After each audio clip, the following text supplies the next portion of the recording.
veut des vaccins. On veut des vaccins. On ne veut pas mourir. C'est quoi là? Rentrez chez vous. Rentrez tous chez vous.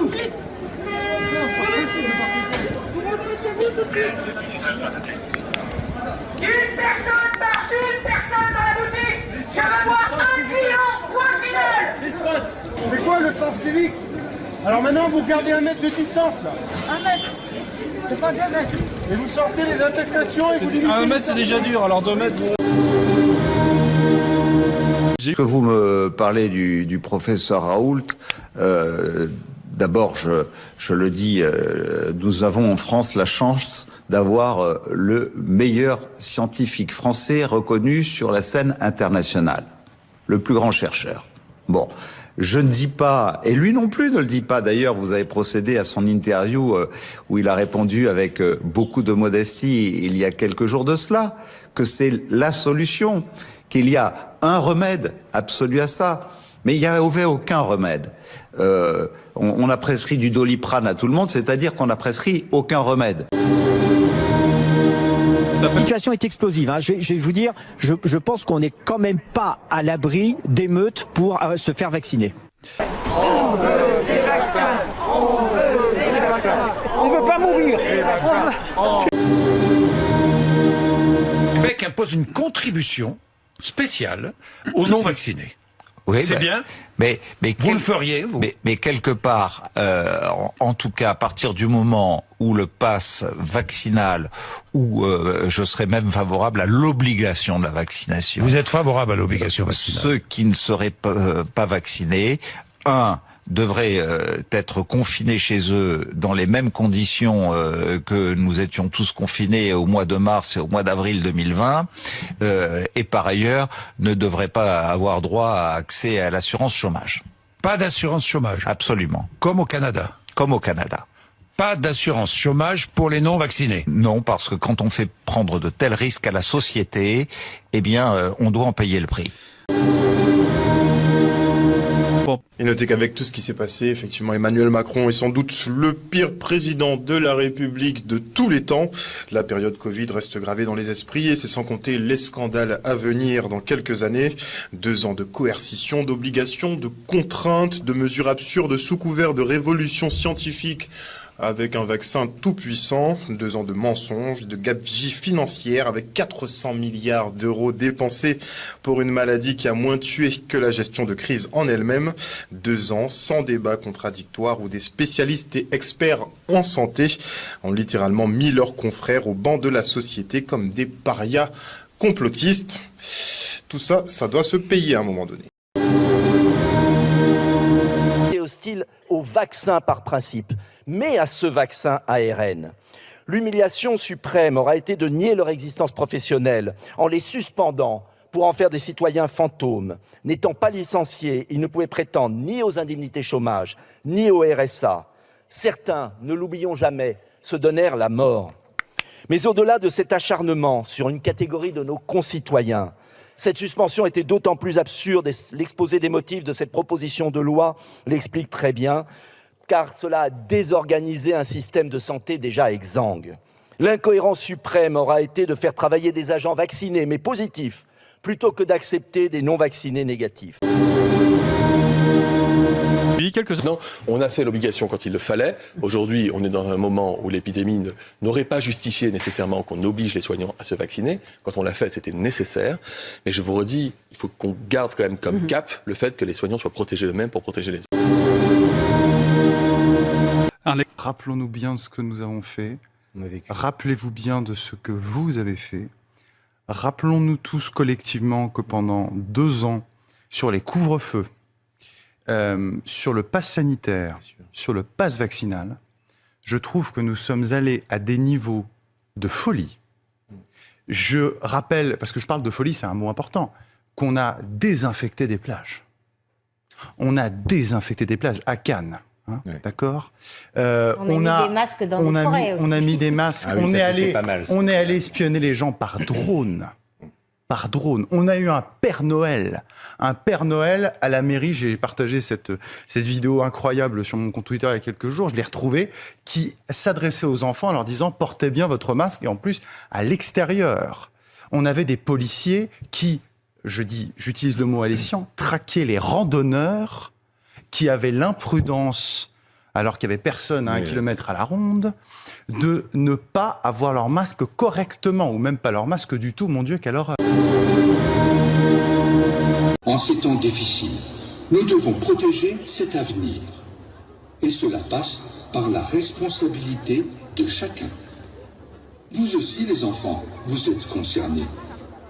Porter un masque, se laver les mains régulièrement, faire attention aux plus fragiles.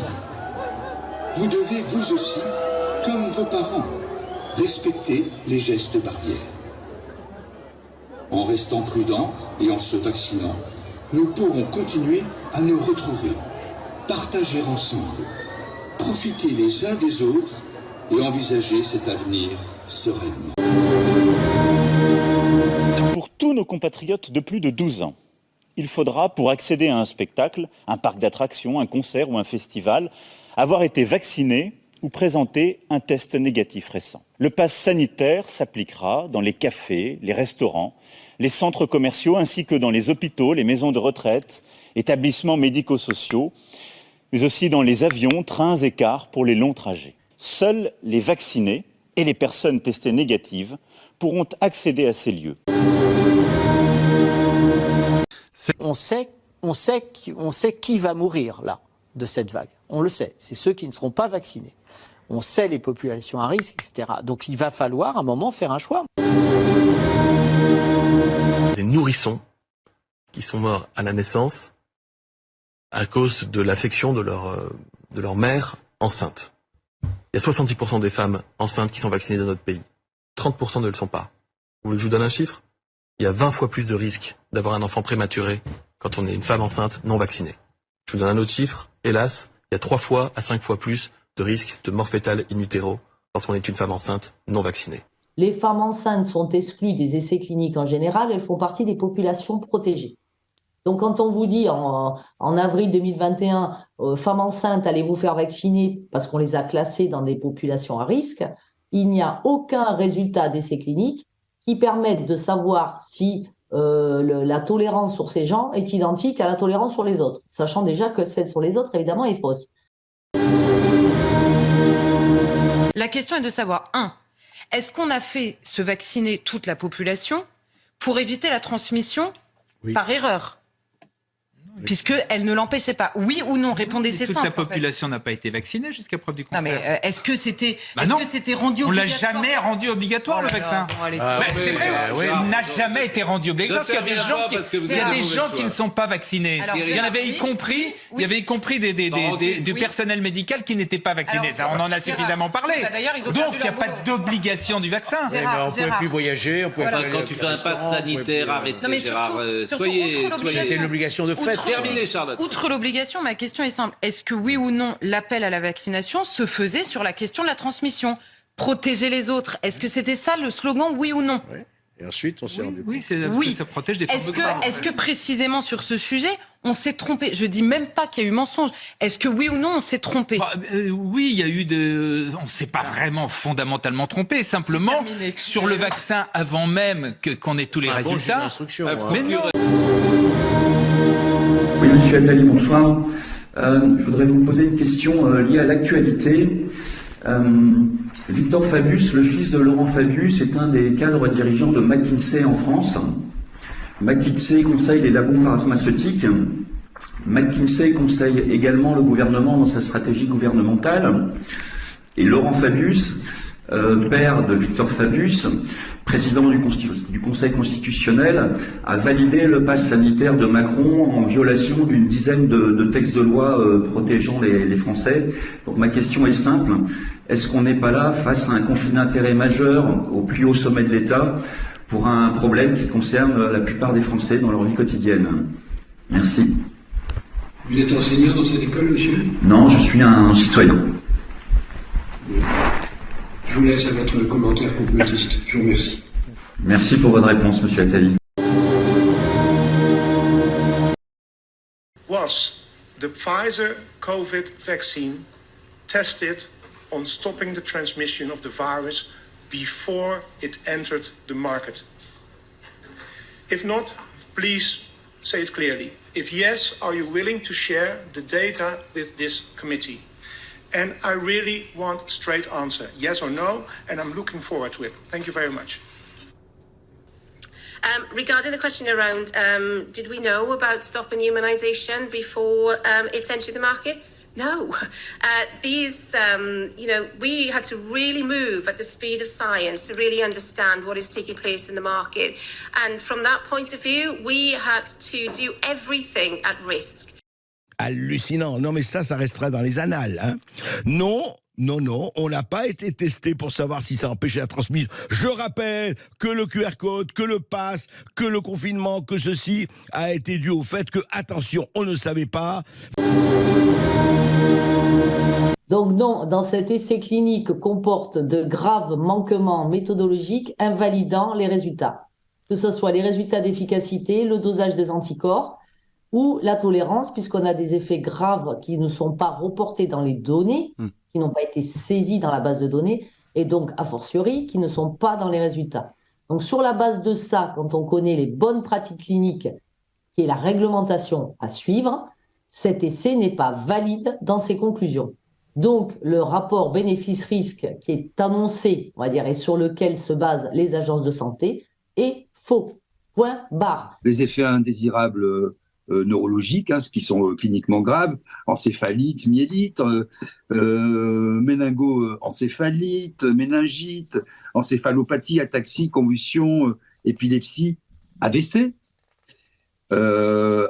anaphylaxie, narcolepsie, cataplexie, infarctus aigu du myocarde, myopéricardite, c'est important tout ça, la thrombocytopénie, la thromboembolie veineuse. Voilà. Vous avez des gens, et il y en a pas mal dans mon livre, qui vous racontent ce parcours où les médecins refusent de déclarer ces effets indésirables qui sont pourtant apparus dès le lendemain ou dans la semaine après la vaccination.